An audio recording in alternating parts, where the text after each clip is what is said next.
All right, well, good evening, everyone. Welcome to PPA 500, our week 3 session. I hope everyone's doing well, and I hope your week is going well for you.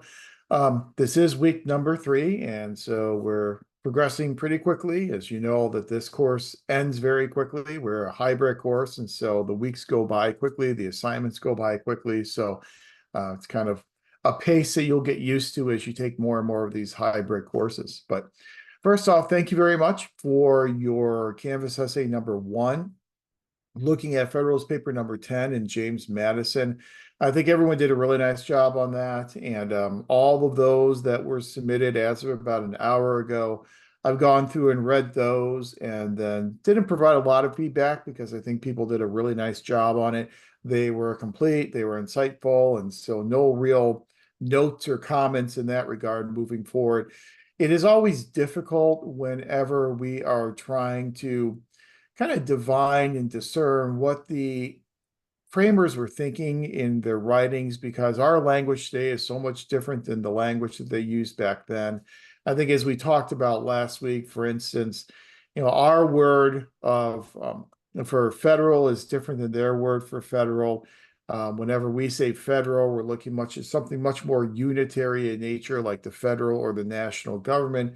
When they talked about federal, they were talking about more of a confederation. And so the language is different. Madison talked about factions in Federalist Paper number 10. We usually associate factions today with interest groups. And I think one of the main differences between factions when Madison was writing back in the late 1700s and factions today is that I think we have a lot more of an imbalance between factions that we see today. That today we have some interest groups that are much more influential and have more resources and power than other interest groups. Now, you think about some of our more influential interest groups, and they usually draw their power from resources such as money, the types of members that they have, the size of their membership. Those are all important resources that they can draw upon as they try to influence policy in Congress as well as in state legislatures. So when you think about our largest interest group that we currently have today, which is the AARP, the Association for the Advancement of Retired Persons, that is our single largest interest group in terms of membership, and they draw a lot of influence from the size of their membership. If you are the AARP, you can go to a member of the House of Representatives and you can say, of your 650,000 or 700,000 constituents in your House district, 20% of those constituents belong to the AARP. They are our members. That's going to carry a lot of clout with How was you your as a day? member of the House, because as a member of the House, you have to run for reelection Yeah, they're every my two favorite. years. I'll bring you And some from Mexico. okay, let me No, no, no, try yeah. and mute that. Somebody is Oh, talking. So, all right, there we go.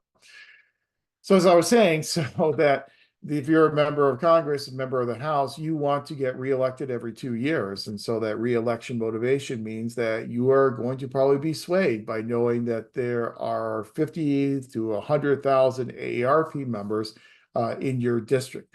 And not only are there a lot of AARP members, but those are the folks who vote. We know there's a very strong correlation between age and the propensity for voting. And as people get older, they are much more likely to turn out to vote until you get to the very highest levels of age. And then because of various infirmities and things such as that, it becomes more difficult for people to vote on a routine basis. So an organization like that will draw a lot of their resources and their clout from the size of their membership. Then you also have organizations such as the ABA, the American Bar Association. Their membership, they're comprised of lawyers. Well, what other institutions are comprised of lawyers? The House of Representatives and the Senate. And so the type of membership can also have a lot of influence or add a lot of influence for an interest group. So I think there's a lot more imbalance between our interest groups, our factions today, than what Madison experienced back in the late 1700s. But again, I think everyone did a really nice job interpreting Madison and his argument they made in Federalist number 10. So thank you for that. Also, thank you very much for your initial skill self-assessment. I've gone through and reviewed all those that have been turned in as of about an hour ago. Again, those are graded on a credit, no credit basis, so there are no wrong answers. It literally is just an honest assessment of where you currently are in terms of your skills and knowledge as you are entering the MPA program. So the only feedback I gave on that was, just thanking you for your clear assessment, and that's really all the feedback that would be applicable to that assignment. Then coming up next week, due next Wednesday on the 18th, you have Canvas essay number 2. And Canvas essay number 2 will draw upon the information we're going to talk about tonight with accountability and ethics, and will require you to take a look at the 8 principles in the American Society for Public Administration's Code of Ethics, and then select 3 of those 8 principles that you feel would be the most difficult for either you or your organization to implement on a daily basis, and then tell me why you think those would be the most difficult principles to implement. And later on in our class tonight, we will go through those 8 ASPA principles. We'll talk through them. So the information from tonight will then give you what you need to do Canvas essay number 2. In terms of the way in which you respond, just kind of respond the same approach that you use in Canvas essay 1, and you'll be in good shape on number 2. Then also next week, for those of you who are in the MPA program, you have the draft advancement to candidacy form that is due. I've gotten a few of those already, and I've responded to those. For the most part, as long as you are sequencing your courses appropriately, meaning that all of your core courses are taken before you register for 697, then I'm sure you're going to be in good shape with the draft advancement form. So the feedback I'm giving is just basically in terms of course sequencing. If you are proposing to take an elective that I know is an elective that's not offered very frequently in the program, I'll also let you know that. And I'll say, well, this is something that's offered only in the summers, or this is something that's only offered, once every couple of years. And for instance, intergovernmental relations, the PPA 535 course, I teach that. It's a great elective to take. It kind of ties together a lot of the concepts from the program and looking at how administration's done at the 3 different levels of government. But currently, that course is only taught in the summer. So if you're not planning on taking any summer courses, then you wouldn't have the opportunity to take 535. But that's the type of feedback that I can provide you in the feedback box on your draft advancement form. But that draft advancement form, again, is then due next week, along with your response to the prompt in Canvas essay number 2, and then responses to 2 of your classmates. So that's where we are in terms of the assignments that are coming due next week. I will make mention of the fact of the midterm assessment. So the next kind of looming assignment is that midterm assessment. I told you that I would make it available 2 weeks before it was due. It is right now officially due on the 25th, and so I have made it available on our Canvas site, so you can go and take a look at that midterm assessment. I'm not going to go through the midterm assessment tonight, but I thought that's something we can do next week in the second half of class. And I'll walk you through the 5 scenarios on the midterm assessment and kind of show you what I'm looking for in answers to those 5 scenarios. However, with the schedule that we are looking at currently in this class, next week we have our librarian Kelly Janicek coming into the first half of class, and she'll be doing a presentation on doing research in public administration. That usually takes Kelly about an hour and a half, so I'll take her 4 until about 5:30. Then we'll take a break. After the break, then I will introduce you to the midterm assessment. We'll go through those scenarios, and then we'll move into a discussion of some of the major differences between public and private sector organizations and what those differences mean for how we study organizations in the public sector as compared to how we might study them perhaps in an MBA program looking at the private sector. One of the problems we're going to run into, though, is that information will probably then consume the rest of the evening next Wednesday. And I do realize that there is a scenario on the midterm assessment that looks at the development of organization theory literature. We're probably not going to have a chance to get to that information next week. So what I am proposing is that we move the due date for the midterm assessment back 1 week. So instead of having the midterm assessment due on September 25th, which would be 2 weeks from tonight, we instead have it due on October 2nd. That will then afford us the opportunity to be able to cover the organization theory information in class on the 25th, and then you'll still have a week to digest that information and then utilize that information for answering that fifth and final scenario on the midterm. So we're going to push the due date for the midterm assessment back to October 2nd. And then, like I said, next week in the second half of class, I'll walk you through the 5 scenarios on that midterm assessment. So it's just a little slight change we're going to make to our schedule because I want to make sure that we cover all the information that is required to do a good job on the midterm before you have to submit that midterm assessment. I think it's only fair that we wait for a week to turn in the midterm.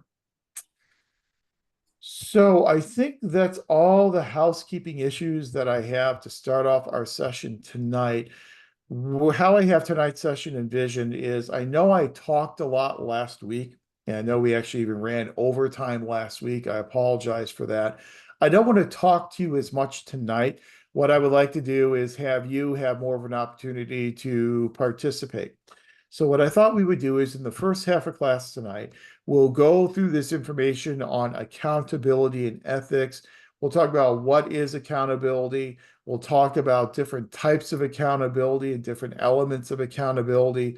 We'll talk about how we protect whistleblowers with the Federal Whistleblower Protection Act and how we do it here in the state of California with the California Whistleblower Protection Act.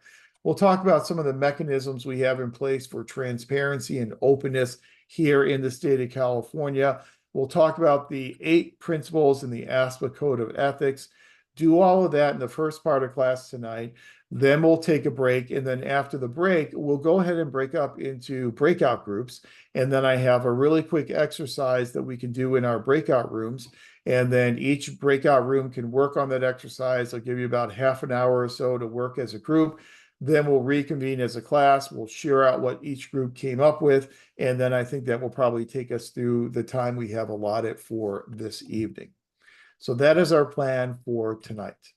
But before we get into accountability and ethics, are there any questions or clarifications or anything before we get into our topic? Okay. All right, very good. Then seeing none, let's go ahead and talk about accountability and ethics. Now, I think I told you on our first night in class when we went through the introduction to the MPA program that as an accredited program, we have to abide by NASPA accreditation standards. And NASPA allows accredited programs to deal with ethics in the curriculum in a couple of different ways. One way is that programs can develop their own standalone required course in ethics that all students must take. The second approach is to sprinkle ethics throughout the entire core and some of the elective curriculum. We have chosen the latter approach because we are already a 39-unit program. We didn't want to add on another 3-unit requirement to get us up to 42 units with a required ethics course. So instead, we thought it would be more efficient and economical and save you some money if we could just incorporate ethics throughout our core curriculum. So that is what we do. So here in your first class in PPA 500, we spend an entire week looking at accountability and ethics in the public sector. Then when you go to your public budgeting and finance course in 555, you will talk about ethics again in terms of the distribution of public resources across society. So there's an ethical, equity-minded type of an approach there in 555. In 577, human resource management, as you talk about going through the functions of human resource management and how we interface with our employees, there's obviously an ethical component there as well. 660 organization theory, you'll spend time talking about creating ethical organizations and how organizations develop their cultures and their norms and their expectations and how those then get embodied into an organizational code of conduct. 670, we talk about ethics again in policy, and we'll talk about especially in 670 with redistributive policies. that the vast majority of our policies in this country tend to be redistributive, in that we are redistributing wealth from one segment of society to another. So the question then becomes, how can we do that ethically? How can we do that in the way in which we can maintain social equity, promote social justice, and make sure that it's being done in a fair manner? So there's a lot of an ethical approach when we talk about redistributive policies. And then obviously when you get into 696, you're talking research methods, we know how important it is to treat people in an ethical way. Whenever you are collecting information from human subjects in a program of evaluation, you need to make sure that you protect the three main ethical principles of autonomy from getting their informed consent, beneficence, making sure that the benefits of a research or evaluation design will exceed the costs and the risks associated with participation, and then justice, making sure that we are not exploiting populations in doing our research. So you'll have an entire week that you will spend talking about ethics in research and evaluation in 696. And then even in some of our elective courses, we have ethics built in as well. I've referenced before the 535 Intergovernmental Relations course. We talk about ethics in that course. We talk about some of the ethical implications of parent governments like national and state governments using mandates, especially unfunded and partially funded mandates, to try and coerce and compel local governments to take certain types of actions. One of our very popular elective courses is 571 Leadership. You talk a lot about ethics and leadership. You talk about ethical leadership. You talk about servant-based leadership. And so that's a major component of that course. If you are in the option in urban affairs, you will be required to take the 610 Seminar in Urban Affairs course with Dr. Martin. And there's, again, a very big equity component in how we govern metropolitan areas in an ethical and equitable manner. So that's something you would cover in that course. So it's really sprinkled throughout our entire curriculum here in the MPA program. So tonight, this is just kind of your introduction to the topic of accountability and ethics in the public sector. So at the very basic level, what is accountability? Accountability speaks to a relationship between people and things. So in accountability, we are trying to hold people accountable for how they are relating with a variety of different things. So when we're talking about people here, we're talking primarily, obviously, about administrators, because we are in a public administration program. So we are looking at how these administrators relate with things such as money. So we want to hold them accountable for how they are spending public taxpayer money. We also want to hold them accountable for how they are treating and interfacing with other individuals, whether those individuals be employees within the organization or if they are stakeholders outside of the organization. So it's really looking at this relationship between administrators and the things that they interface with and the things that they manage and allocate on a daily basis. Accountability really is the foundation of bureaucracy, because what we need is we need to have some control mechanisms so that policymakers, elected officials, can control the actions of administrators. When we think about the relationship between elected officials and the public versus the relationship between administrators and the public, elected officials are obviously held directly accountable by voters. They are elected by voters. If voters don't like what they are doing, then ostensibly they can vote them out of office. So you've got this direct connection of accountability between elected officials and voters. We lack that direct connection between administrators and the public, because administrators get their jobs based upon their merit. They get their job based upon their knowledge, skills, and abilities. They are not that closely linked to the voters. So the way in which we assure accountability is we assure accountability through elected officials. So elected officials hold administrators accountable for their actions, and then voters hold elected officials accountable for their actions. So it's kind of like this, elected officials are the connective tissue, if you will, between the administrators and the public.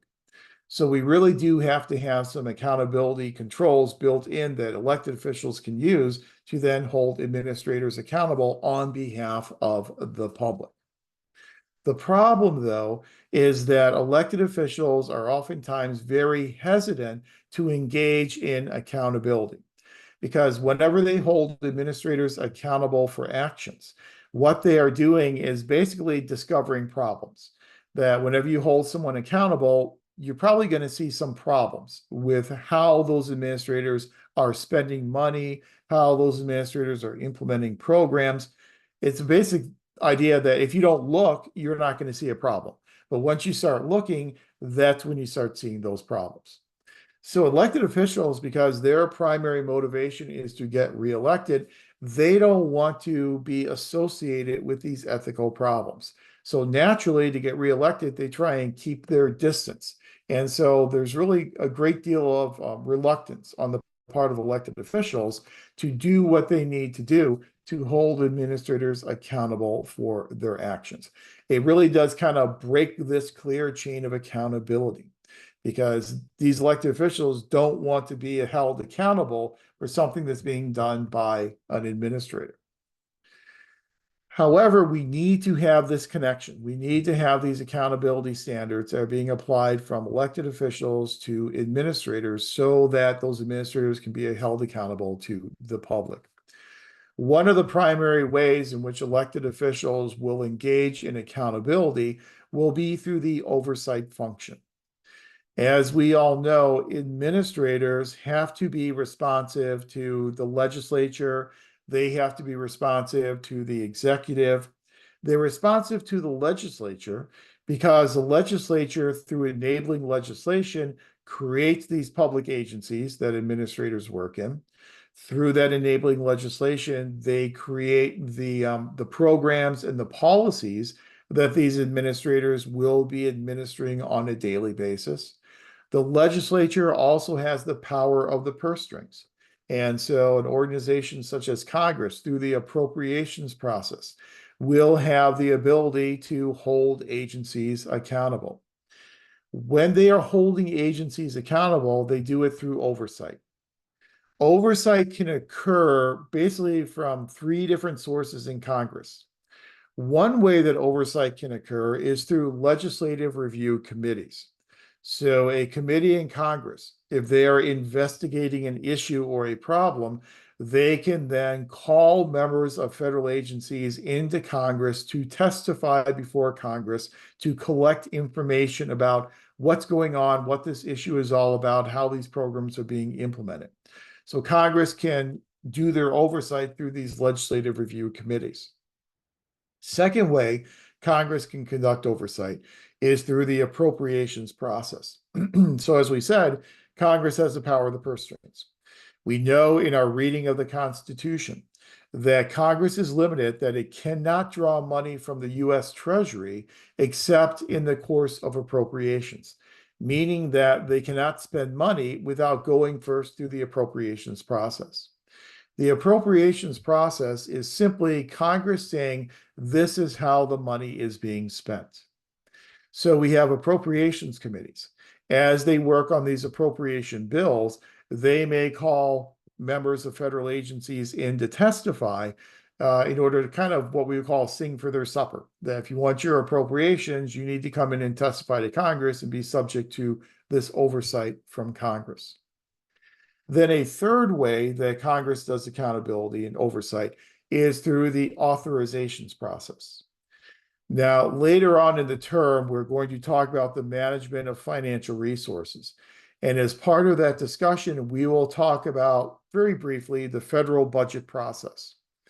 In the federal budget process, there are kind of two ways in which Congress spends money. There's the appropriations process, and then there's what's called the authorizations process. And that's because there are two types of spending in the federal budget. Programs that Congress has direct control over. So if it's a program that Congress can say, we're going to cut spending for next fiscal year, and they can do that directly, that's what's known as a discretionary program. Discretionary programs are programs that Congress has direct discretion over, determining how much money will be spent on those programs. Discretionary programs go through the appropriations process. However, we also have another segment of spending known as mandatory spending. Mandatory spending, Congress does not have direct control over. So things such as paying interest on the national debt. As the national government borrows more and more money, they're going to have to make more and more debt service payments. They have to pay the interest and principal on that debt. Congress doesn't have direct control over that because whenever the national government borrows money, it's entering into a legal obligation to legally repay that money. If they don't repay the money, then they default on the debt. If they default on the debt, that's the end of their credit rating. So they don't have direct control over interest on the debt. That's mandatory spending. So that would go through an authorizations process as opposed to an appropriations process. Another example of mandatory spending would be something like an entitlement program. So you think about an entitlement program like Social Security. Social Security as an entitlement program, people are legally entitled to those benefits if they meet the eligibility requirements. So if you are of the legal retirement age and you are fully vested in Social Security, then you are legally entitled to those Social Security benefits. If Congress wants to spend less money on Social Security, it would have to change the eligibility requirements. So you want to spend less money on Social Security, you change the eligibility requirements, you increase the retirement age. As you increase the retirement age, it means fewer people are then eligible for Social Security benefits, and therefore you spend less money on Social Security. But that would go through the authorization process as opposed to appropriations. So Congress conducts oversight with the legislative review committees. They conduct oversight through the appropriations process, and they also conduct oversight through the authorization process as well. The problem with oversight is when Congress conducts oversight, this oversight is subject to this theory known as the principal-agent relationship. And you're probably going to run into the principal-agent relationship multiple times throughout your future courses in the MPA program. The principal-agent relationship just simply says that in this relationship, you have a principal and you have an agent. The principal in this relationship would be Congress. The agent in this relationship would be a federal agency. You would normally think that since Congress is the principal and it's overseeing the actions of the agent, that Congress would have the necessary information in order to oversee the actions of the agency. The problem, though, is we have a lot of information asymmetry. Who knows best what's going on a daily basis in an agency than the agency itself? Congress is remote. Congress doesn't see what's going on every day in the agency. Congress isn't privy to that information. So that information asymmetry means that the agent actually has more information than the principal. That is problematic because it introduces an ethical dilemma for administrators. And that ethical dilemma has come to be known as a moral hazard. The moral hazard for administrators is administrators then need to decide how much and what information to give to Congress to facilitate congressional oversight of the agency's actions. The moral hazard here is there is a disincentive for providing information. The more information you provide to Congress, the easier it is for Congress to conduct strict oversight of the agency, because now Congress suddenly knows which questions to ask. And so it really opens the agency up to a lot more scrutiny in the oversight process. And so it's this moral dilemma, this moral quandary that administrators find themselves in, deciding how much and what information to give to the principal to give to Congress. We'll see as we get to the ASPA Code of Ethics. One of the principles in the ASPA Code of Ethics is to fully inform and advise. So ethically, we are expected as administrators to fully give this information to our overseers so that they can use that information to conduct accountability in an effective and efficient manner. But this information asymmetry, these moral hazards, can really jeopardize the ability of the principal, Congress, doing the oversight of the agent, which is a federal agency. Another threat to conducting oversight is the presence of this thing known as executive privilege. And we have seen this used more and more frequently in recent years, where you will have administrators who are called in to testify before Congress, and a president will then exert executive privilege and say, well, this information that you're asking of this administrator, this is information that was discussed between the president and this agency. And so therefore, I'm going to exert executive privilege and say this is something that is shielded from Congress being able to obtain this information. Congress will then oftentimes go to the courts and will challenge this executive privilege, and then it'll be up to the courts to decide whether or not this information really does fit within the protection of executive privilege. And so we've seen presidents really try very hard over recent years to shield information away from Congress and not allow agencies and administrators to give that information in the oversight process. So even though we have this rigorous oversight structure, sometimes oversight doesn't work the way in which it's supposed to work. But our hope is that through oversight, we can kind of strike this balance of controlling the work of administrators to make sure that they are doing things in the legally appropriate manner and that they're doing things ethically, but then also provide them with the flexibility that they need to make sure they're not just doing their jobs, but they're doing their jobs well. And so there's kind of a legal approach. Are they doing it legally? And then there's more of an effectiveness approach. How effectively are they doing their jobs? So you kind of have this balance between control and a flexibility. Accountability can really limit flexibility because it can inhibit bold action on the part of administrators. And the administrators may feel that they're working in a box and they're limited in terms of the types of decisions that they can make. And so they may shy away from being creative and innovative and taking risks in their decision making because they don't want to run afoul of ethical principles and get caught up in this oversight process. Also, if we have a lot of accountability controls, it may make it more difficult for us to attract the best and the brightest into the public service. When you think about someone who is joining the public service from the private sector, they're probably going to be very surprised at the amount of regulations and all the limitations that are placed upon them in doing their job in a public organization. So sometimes it will deter people from leaving their private sector job and moving into a public organization. So how has our approach to accountability changed over the years? How has it evolved over the years? Well, early on in the 1800s, we had an approach that kind of was known as the legal boundaries approach. There is an article that I probably referenced before, and we're going to talk about again in a future week by Woodrow Wilson that's called The Study of Administration.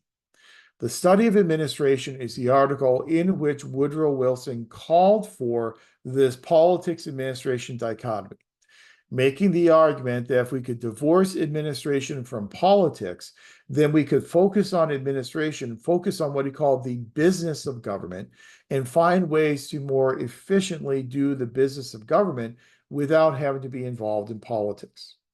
So in this politics administration dichotomy, it separates out what elected officials do compared to what administrators do. So on the political side of the dichotomy, you have elected officials. Those elected officials are charged with formulating policies and enacting laws. So those are the folks in Congress, in state legislatures, even in city councils that will formulate these policies and these programs. So they're on the side of policy formulation. Then on the administrative side, you have the administrators. And it's a job of those administrators to execute those policies that were formulated over on the political side. And then in Woodrow Wilson's politics, administration, economy, you are separating those two things. So there's a political world and an administrative world. Well, you know, my favorite question is, so what? Well, so what? What does that mean for accountability and ethics? What that means is you kind of have this bright line distinction between what politicians should be doing and what administrators should be doing. So if you have administrators who are playing in the political world, if you have administrators who are bleeding over onto the political side and getting involved in political activities and getting involved in policy formulation, that's going to be considered to be unethical in the legal boundaries approach. So we've got a pretty clear understanding of what is ethical, what is not ethical.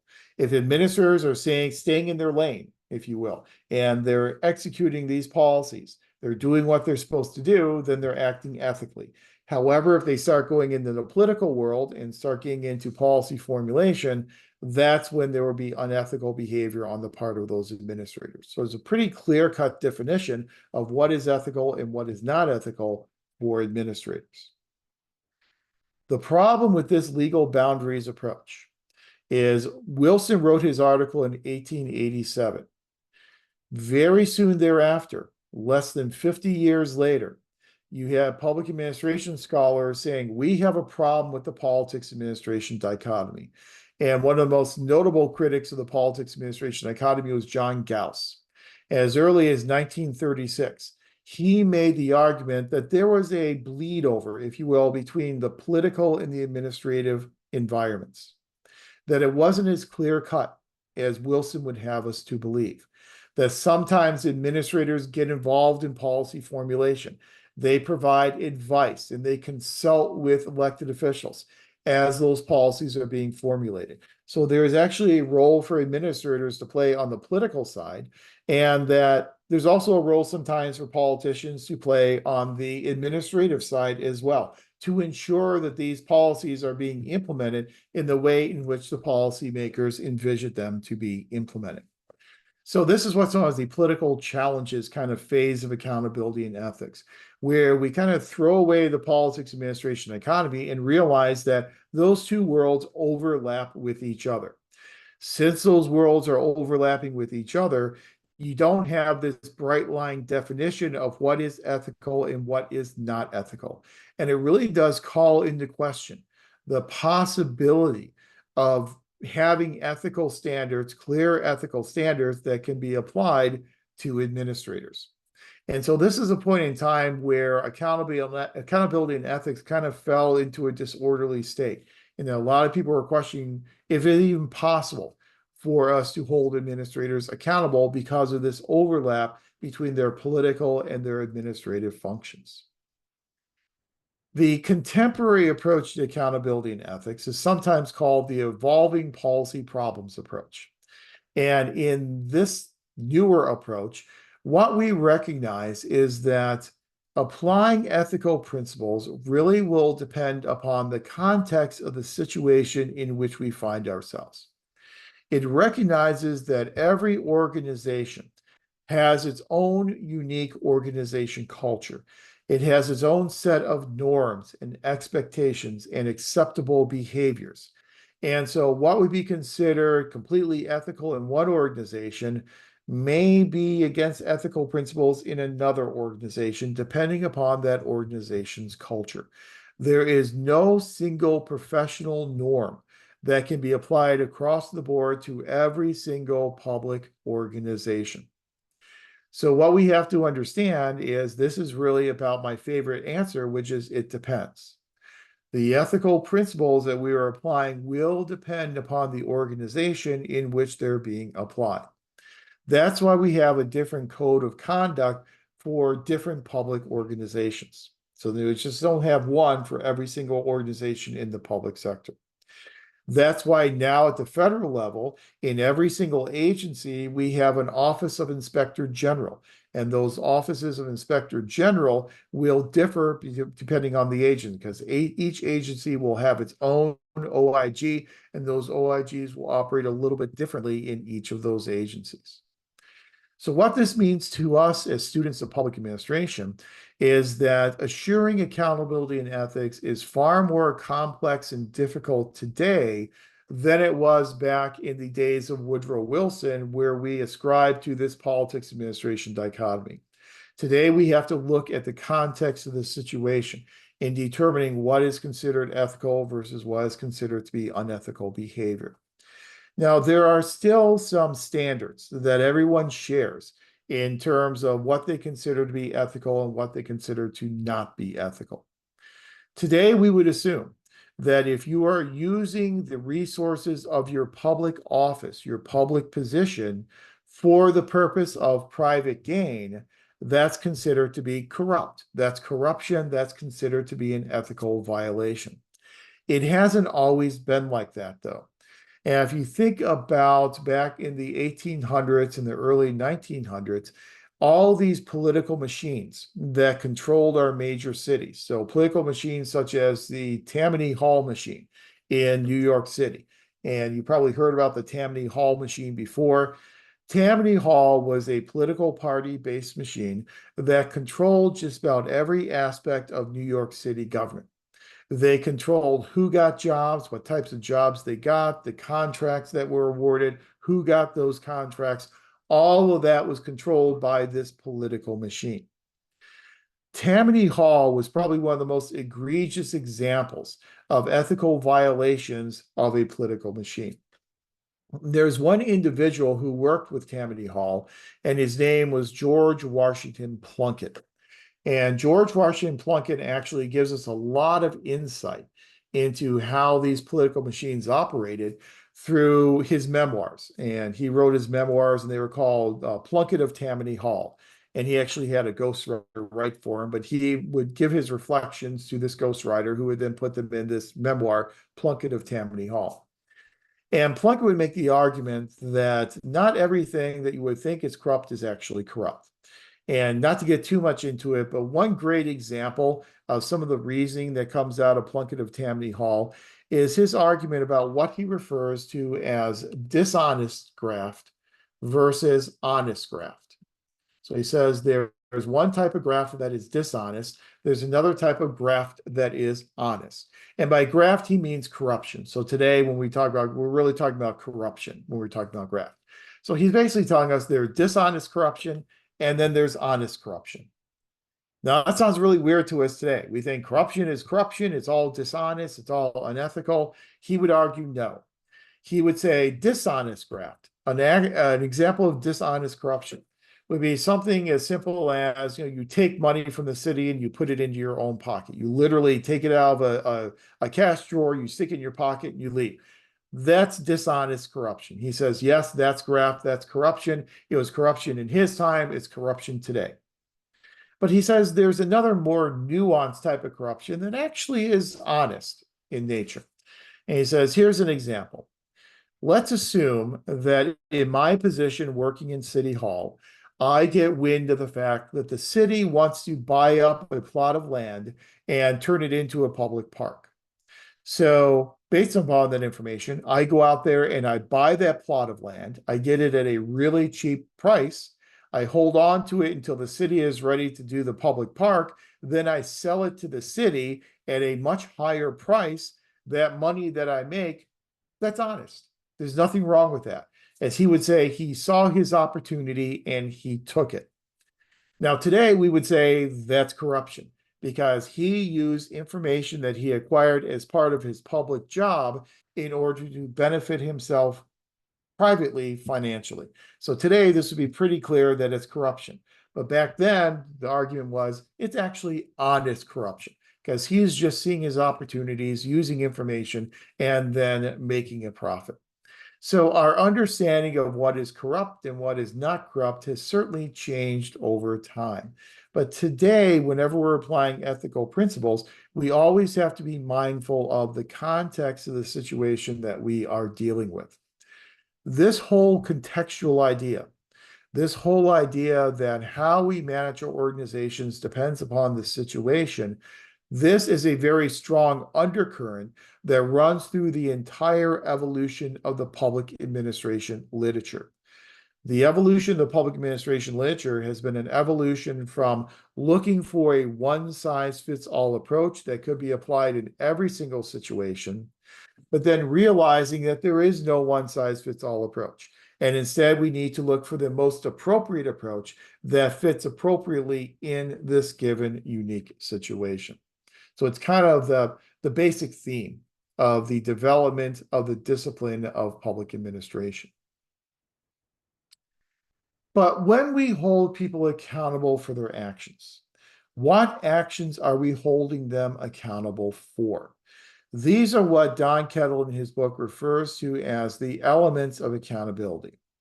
There's fiscal accountability, there's process accountability, and there's program accountability. Fiscal accountability, this first element or type of accountability, is the one that is most widespread. This is one we see used most often. It is concerned with whether agency officials are spending public taxpayer money on the programs they are charged with managing and only on those programs. So we're looking at, are they spending the money in the legally mandated, the legally appropriated manner in which they're supposed to spend that money? That's called fiscal accountability.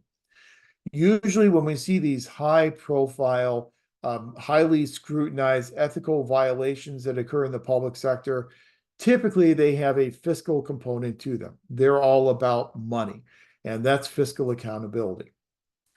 If you work in the public sector, you have probably been subject to audits before. So you're kind of familiar with the way in which audits work. For fiscal accountability, the type of audit that's used to achieve fiscal accountability is a legal or financial audit. When you do a legal or financial audit, you are looking at, is the money being spent in the legally appropriated manner it is supposed to be spent? The second type of accountability is what's called process accountability. Process accountability is concerned with how agencies are actually performing their jobs. This really looks at implementation. So it looks at, how are we implementing these policies and these programs? Are we implementing these policies and programs in an efficient way? Are we implementing them in the way that costs public taxpayers the least amount of money? We're looking at the process of implementation. So this one really does focus on efficiency. The third one is program accountability. In program accountability, we look at the goals of the programs and policies that we are implementing. And we ask the question, how well are we achieving the goals and the objectives of our policies and our programs? So this one really looks at effectiveness. So the first one, fiscal accountability, looks at, from a legal perspective, if we're spending the money the way in which we are supposed to spend it. The second one, process accountability, looks at how we are carrying out our duties on a daily basis, how we are implementing these policies, and looks at efficiency. Program accountability looks at the consequences of the programs that we are implementing.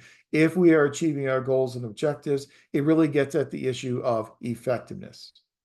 When you're asking the question of effectiveness and efficiency, that's the type of audit that would be referred to as a performance or a management type audit. So for fiscal accountability, it's a legal or financial audit. For process and program accountability, we get into the management and performance types of audits. In a management and performance type of audit, we're not just asking the question, how did we spend the money? We're asking the question, how well did we spend the money? So those types of audits will help get us to the questions of accountability in a fiscal process or a program type of orientation. Clearly, you can do all three at once. And so it's not that they're mutually exclusive. When we hold administrators accountable, we're typically holding them accountable from a fiscal, a process, and a program accountability standard. But most of the high profile violations we talk about in the media all the time, they tend to focus on fiscal accountability.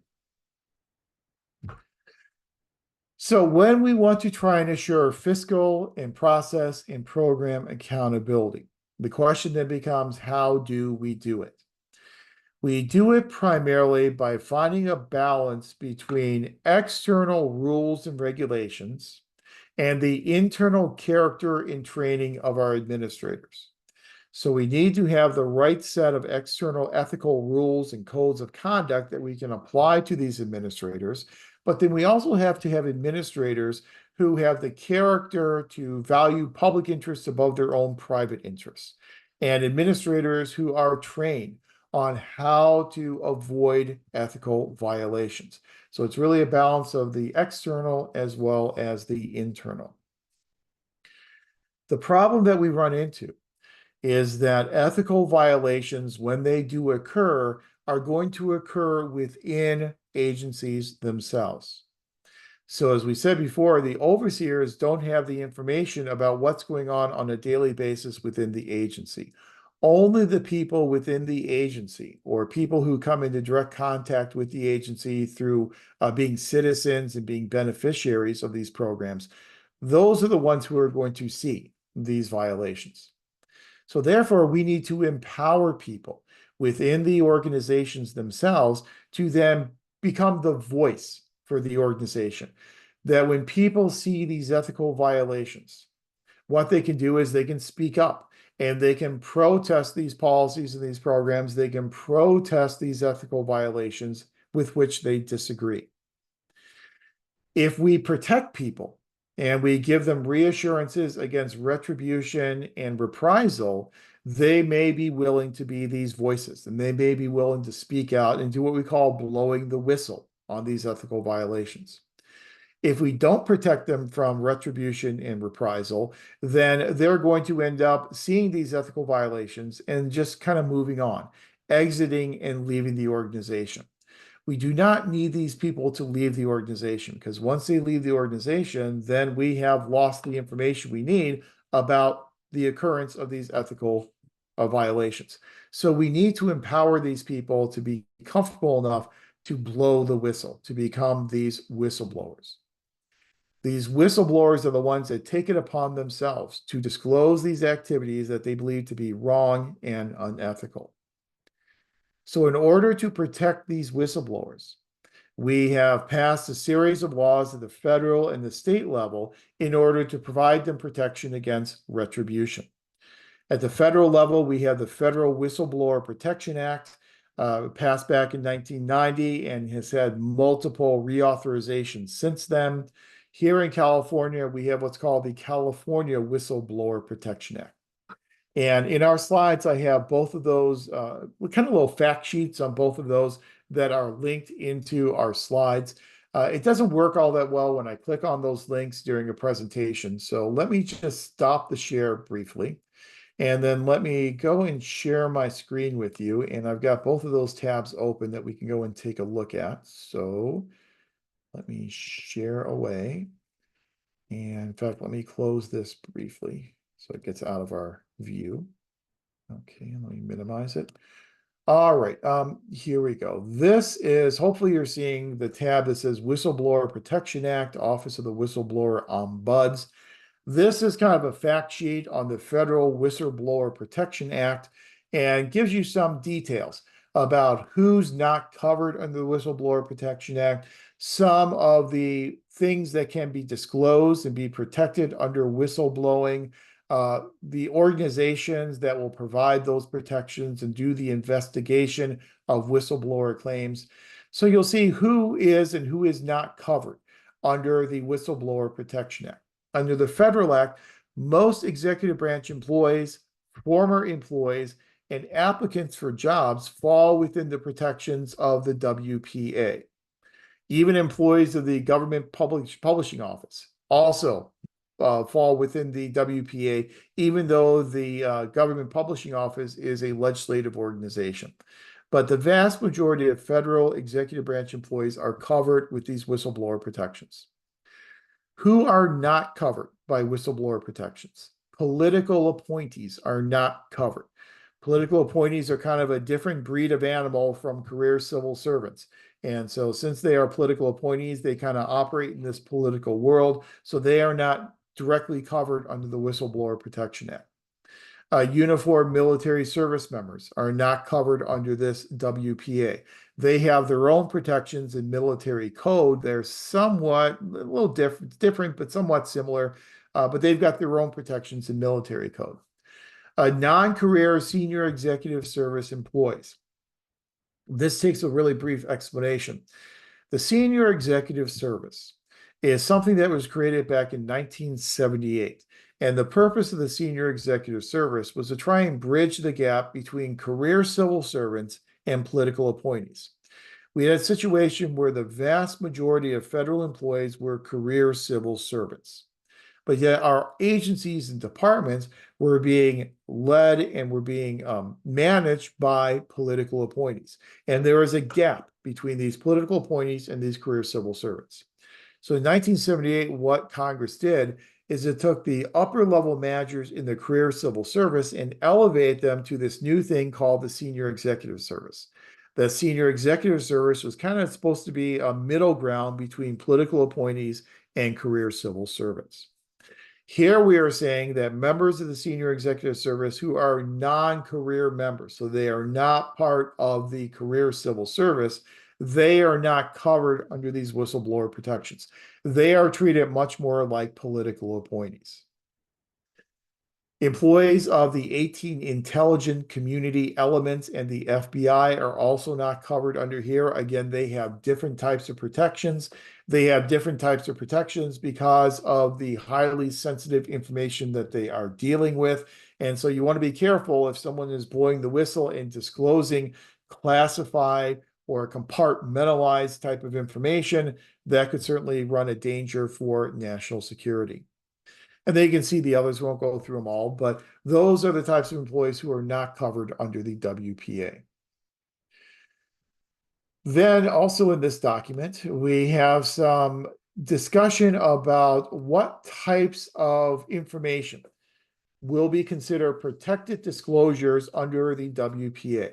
So a violation of any law, rule, or regulation, gross mismanagement, gross waste of funds, an abuse of authority, or a substantial and specific danger to public health or safety, those are the types of information that can be considered to be protected under the WPA if they are disclosed by a whistleblower.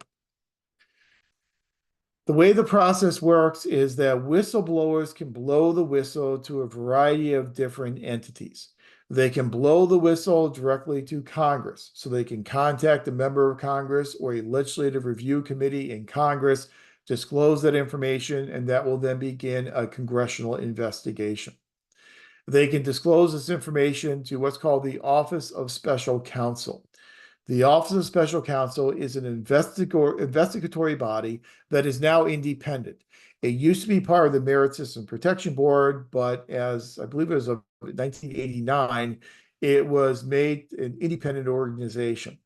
And so if you make a disclosure to the Office of Special Counsel, the Office of Special Counsel will then investigate your disclosure, will then collect information about it, and will then refer to the Merit System Protection Board, and the Merit System Protection Board can then go and provide protections to this whistleblower. Protections against things like demotion, being fired, loss of professional development opportunities, things such as that. Every organization, every agency and department at the federal level now has an Office of Inspector General. This was a change that was implemented in the Obama administration. So every organization has its own OIG. So within your organization, you can disclose to your agency's OIG. Sometimes you'll disclose to your managers if you're comfortable doing that, and so on and so on. But most of the disclosures tend to go to the OIG office in your agency or to the Office of Special Counsel.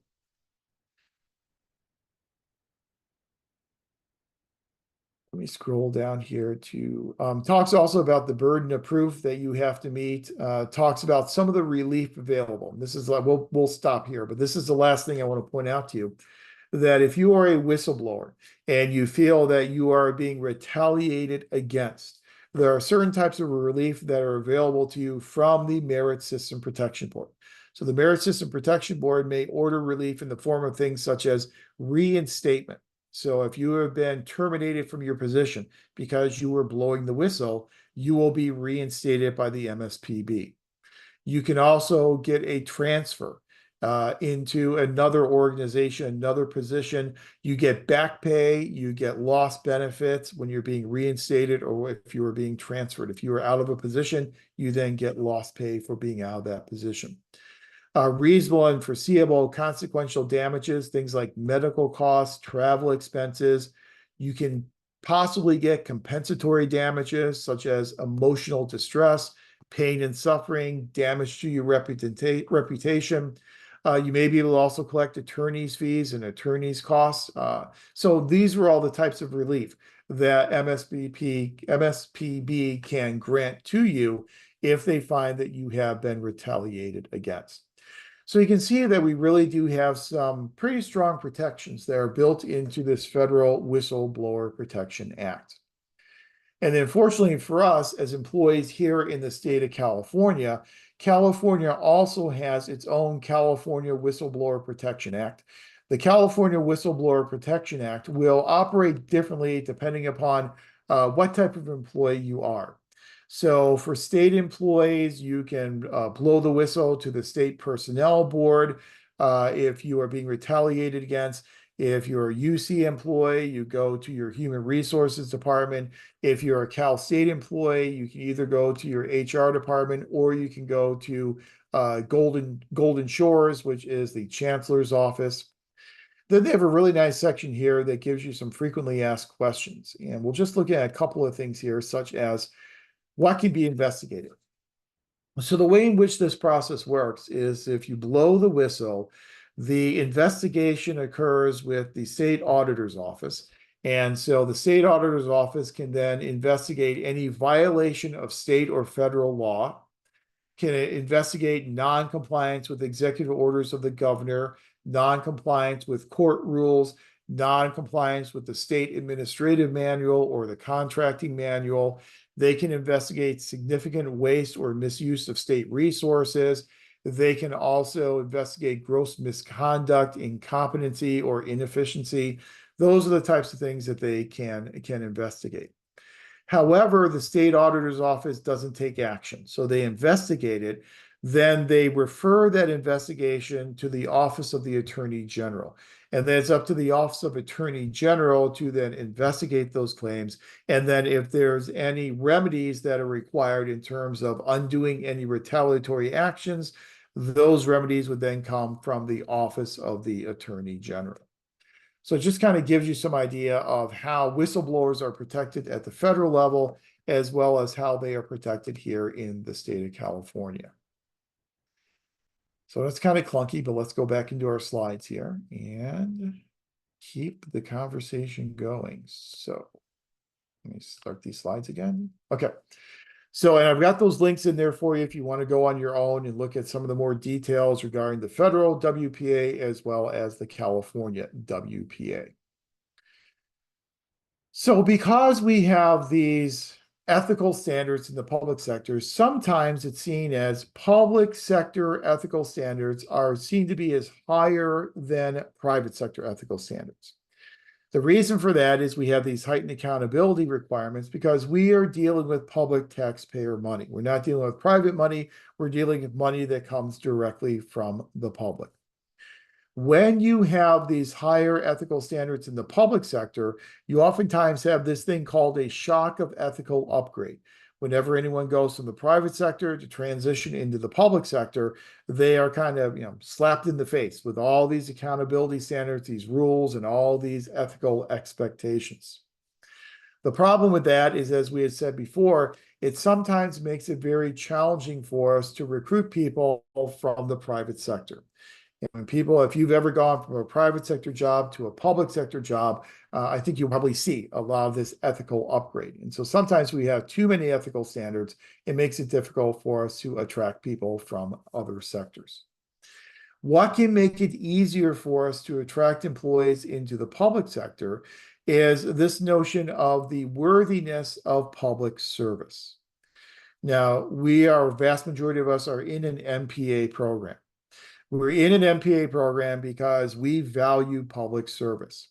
And back when I was chair of the department, I got to read all the statements that came in from applicants as they applied to the MPA program. And the common theme in all of those statements was a belief in the public interest, an attempt to try and make your communities and make your world a little bit better place. And so we really need people working in the public sector who really do believe in the value of public service. That makes it much easier for us in terms of applying these ethical standards. It also becomes much easier to attract people who have a belief in the public sector whenever we have leaders who also express that same belief in the public sector. So we've had some presidents in recent administrations who really have been big believers in public service. Two of them that I highlighted on the screen, President George H.W. Bush He was a career public servant, and he would refer to government service when he was president as being the highest and the noblest calling that anyone could have. President Obama, when he was president, referred to his primary goal was to make government and public service cool again.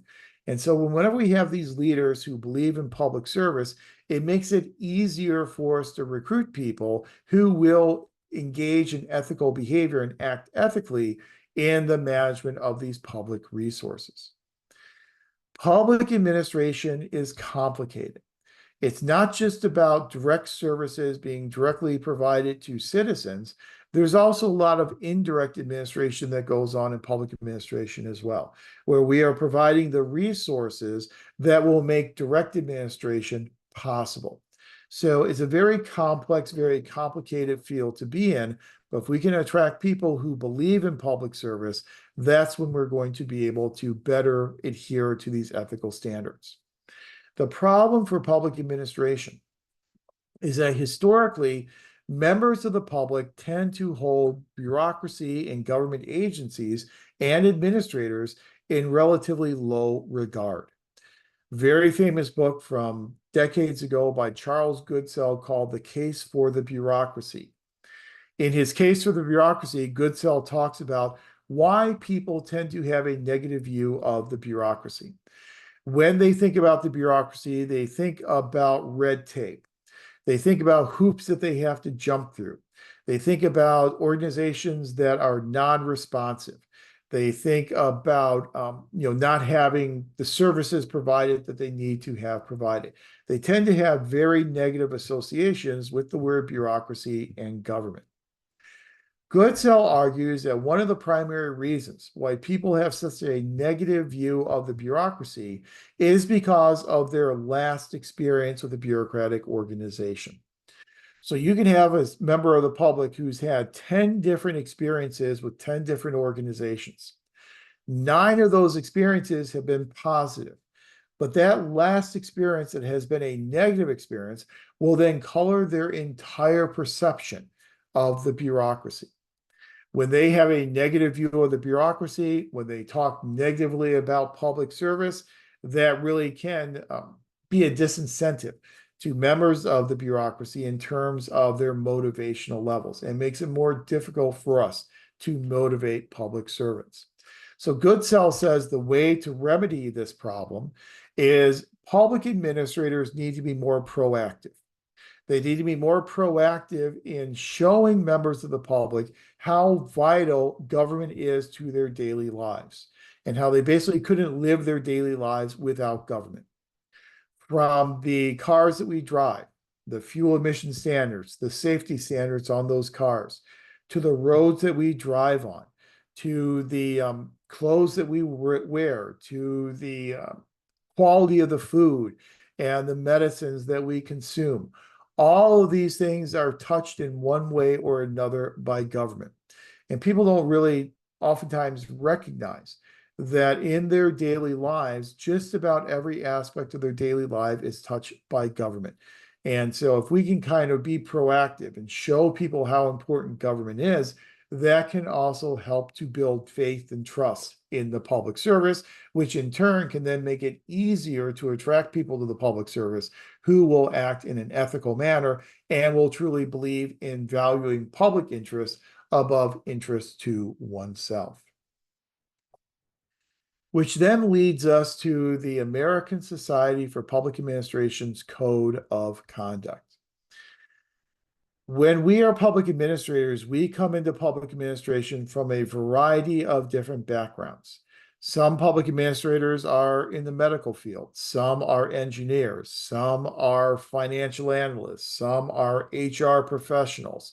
We come from a variety of different professions. The one code of conduct that we all share is this code of conduct from the American Society for Public Administration.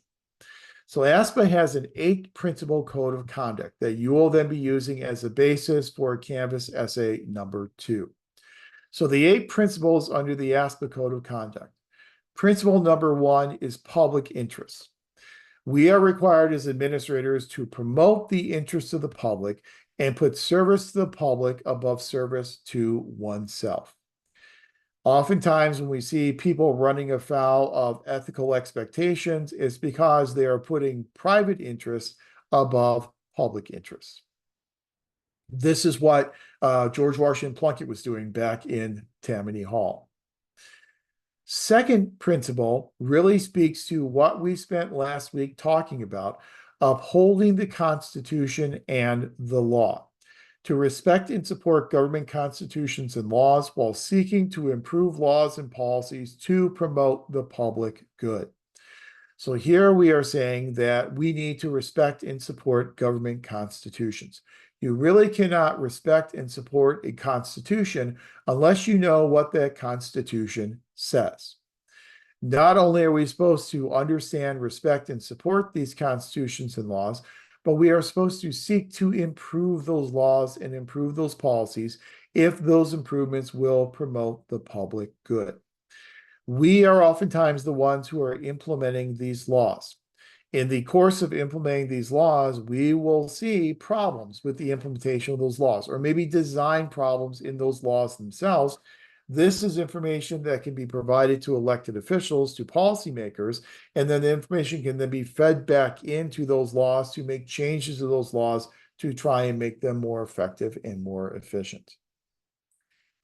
This whole idea of qualified immunity that we talked about last week comes down to this second principle. We have to understand constitutional rights and then endeavor not to violate those constitutional rights. Principle number 3, to promote democratic participation.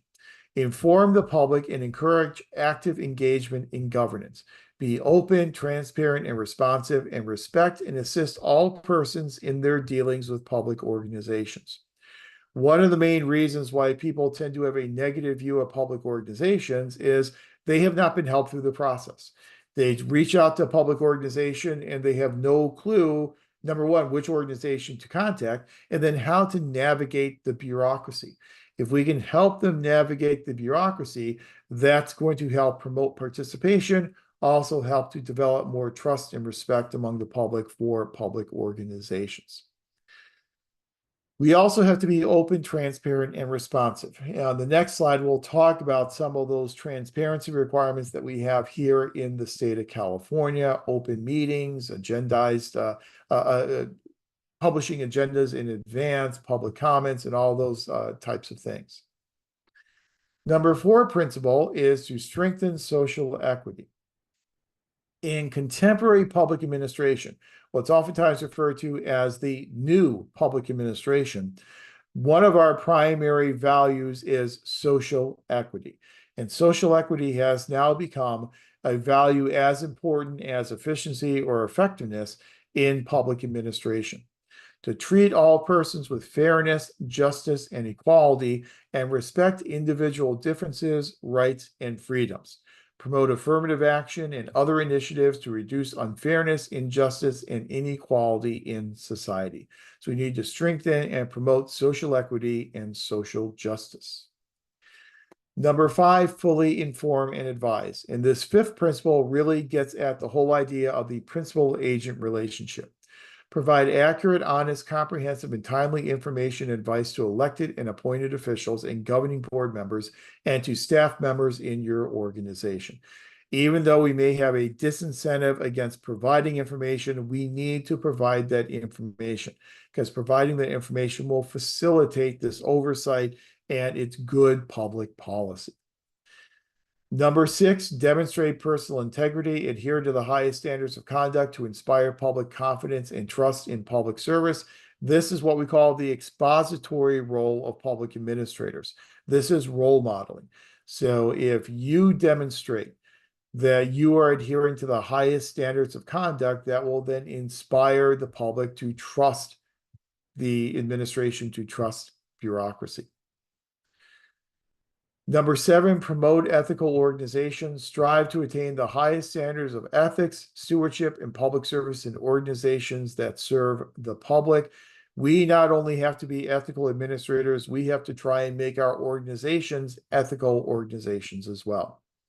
And then to go finish this up, number 8, advance professional excellence, strengthen personal capabilities to act competently and ethically, and encourage the professional development of others. It's that last clause in Principle 8 that is sometimes difficult for us, to encourage the professional development of others. This has become very important, especially in a post-COVID world. Going into COVID, for many years, we were anticipating this retirement tsunami in the public sector.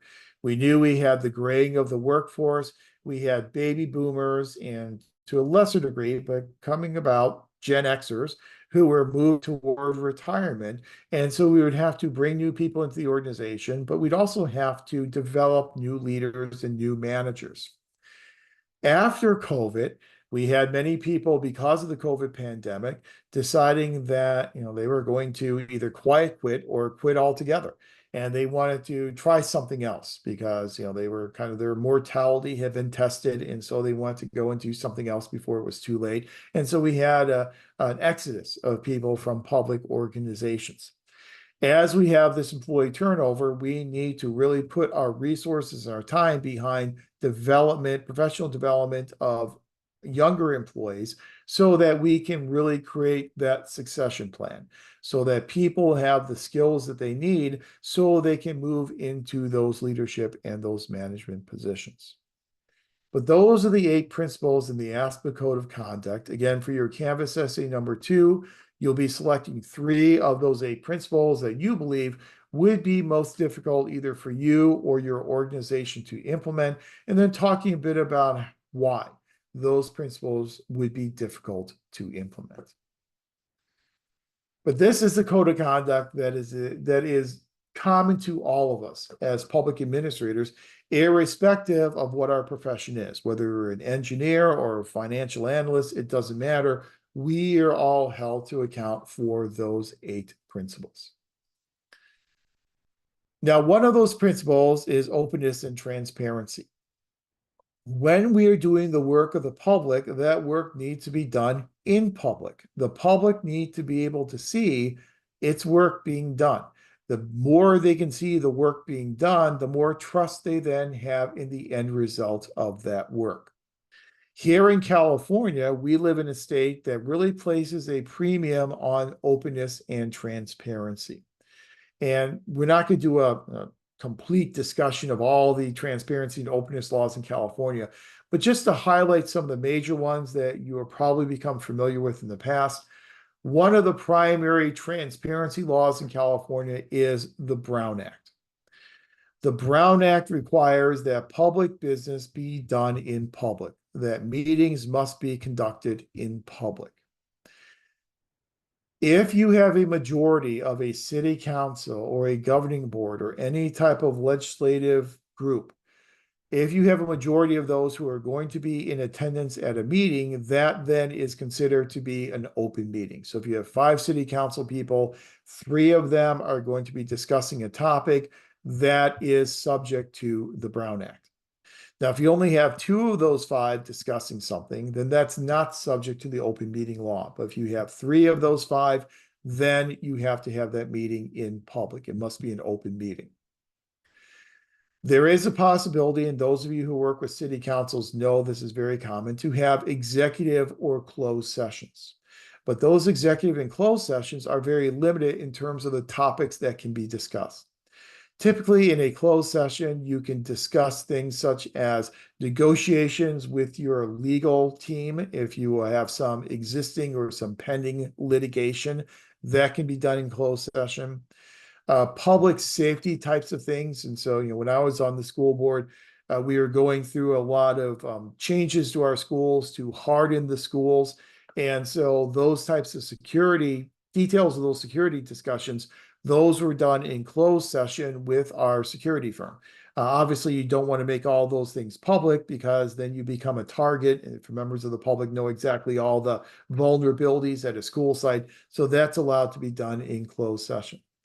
Personnel issues, dismissals, things like that can be decided in closed session, but they do have to be reported out into open. Now, you wouldn't report them out in open session with the name of the employee, but you would use an employee number.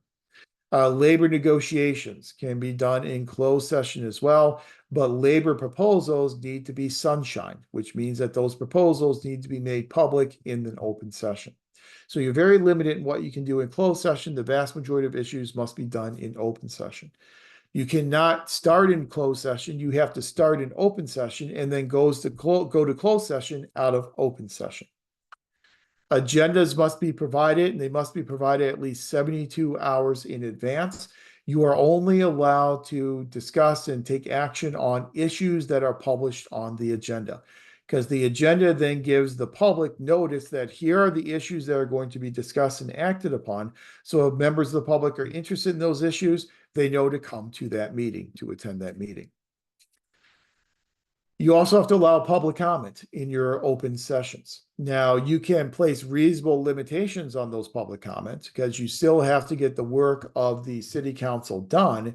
So you can put limitations, 2-minute or 3-minute limitations, whatever you consider to be reasonable. The Brown Act is a little permissive here in terms of what a board considers to be a reasonable type of limitation. But whenever people do engage in public comment, they can engage in commenting on issues on the agenda or non-agenda issues. And this is what causes a lot of consternation among members of the public. You'll have a member of the public who will come in and talk about a non-agenda issue, and then we'll ask the city council, what are you doing about this issue? Answer me. I want to answer about what's going on with this issue. You as a member of city council, you cannot address that person on that issue because that issue is not on the agenda. So the city council president will probably have to say, the Brown Act precludes us from discussing this issue because it's not on our published agenda. We can put in a request to have it on a future agenda, but we can't discuss it because it's not on the published agenda. And so sometimes members of the public get a little upset about that. Another piece of legislation we have is the California Public Records Act. I also have a link on here to take you to the California Public Records Act to kind of fact sheet on that. We won't go there tonight just for the sake of time. But the main thing that comes out of the Public Records Act is this provision for a public records request. So members of the public can put in a public records request, and then the agency will have to respond to that request. And so you may have a member of the public saying, I'm putting in a public records request because I want to see all the communications and all the documentation having to do with this one contractor. And that's their public records request. They can do that in something as simple as an email. Now, a lot of agencies will have a request form that they will prefer that people fill out. But the courts have been very clear that if someone sends an email, that constitutes a public records request. The agency then has 10 days to respond to that public records request. It doesn't mean they have 10 days to fulfill the request. This may be if the member of the public is asking for everything, all the documentation dealing with a contractor, that could go back 5, 10 years. That could be a mountain of information, a mountain of emails, a mountain of contracts that's going to take a long time for the agency to put together. But within those 10 days, you would have to acknowledge the receipt of this public records request and then kind of give a timeline in terms of when those documents can be reasonably expected to be provided. It's important to know that if you ever serve on a legislative body, that your private device, your personal phone, if you are getting messages or emails on your personal phone that deal with this issue, that are responsive to this request, those things are discoverable as well. And so what the agency will oftentimes do is ask the city council members, do you have any emails? Do you have any text messages on your personal device that are responsive to this public records request? If so, that would then have to be provided. If you don't, then usually what the agency will do is ask the members of city council to then sign a legal affidavit testifying under perjury or attesting under perjury that you do not have anything that is responsive to that request on your personal phone. There's a question, Selena has a question in text chat. Can council address public comment under the elected officials report section during the same council meeting? So if you're talking about if an elected official is like giving a report, giving a council report or giving a board report, can you address that public comment? That's a really good question. The Brown Act is kind of quiet on that. There's not really a prohibition against that in your council report. Oftentimes in that council report, it can be kind of on just about anything that you want to talk about. So if you make reference to an issue that was brought up in public comment during your board report, chances are no one's going to file a Brown Act violation about that. I've always tried to avoid that because if it's something that's not on the agenda, it's something that I'm going to try not to discuss just for that very reason. Because if I bring it up in my board report, then it might entice another member of the board to talk about it in their board report. And then we're starting to have a discussion about an issue that's not on the formal agenda. So I think it's good to stay away from that. But I don't think it's something that would be deemed to be a direct violation of the Brown Act. And in the Brown Act, when there is a violation of the Brown Act, the provision to fix that is what's called a cure and correct. And so if, say, for instance, the city council gets into the discussion of an issue that's not on the agenda, and then will come to a decision on an issue that's on the agenda, a member of the public can then file a complaint that they have violated the Brown Act. Then if it's found by the AG's office that yes, the Brown Act has been violated, then the AG's office will order that city council to cure and correct, which means at a future city council meeting, the city council would have to kind of undo its violation of the Brown Act. So it'd have to go back and say, we were not allowed to discuss and to make a decision on this issue. So we're going to put it on a future agenda, and then we're going to have that discussion and the action taken on that issue on a future agenda that is made public so the public can come and attend. That would be a cure and correct. Sometimes what will happen in cure and correct is that you'll have a meeting in the agency where it's attended by 3 council members, but it's not an agendized council meeting. And then they have discussions about issues that are within the jurisdiction of the city. A member of the public could say, that's a Brown Act violation because that was not an open agendized meeting. Then the cure and correct would be to then have that discussion at an open and agendized meeting. That would then cure and correct the issue. So usually Brown Act violations are pretty easy to cure and correct, but you do have to go back and cure and correct them so you're no longer in a violation of the Brown Act. So the Brown Act is a very important transparency piece of legislation. We also have requirements to avoid a conflict of interest. Some of you may be in a Form 700 reportable position. Many of you may not be. If you are in a reportable position, then on an annual basis, you have to fill out your Form 700. The Form 700 will require that you disclose things that may create a conflict of interest with your job as a city council member or as a board member. So for instance, if you have investment properties within the jurisdiction, those investment properties would have to be disclosed on your Form 700. You don't have to disclose your primary residence. That doesn't have to be disclosed, but any investments you have would have to be disclosed.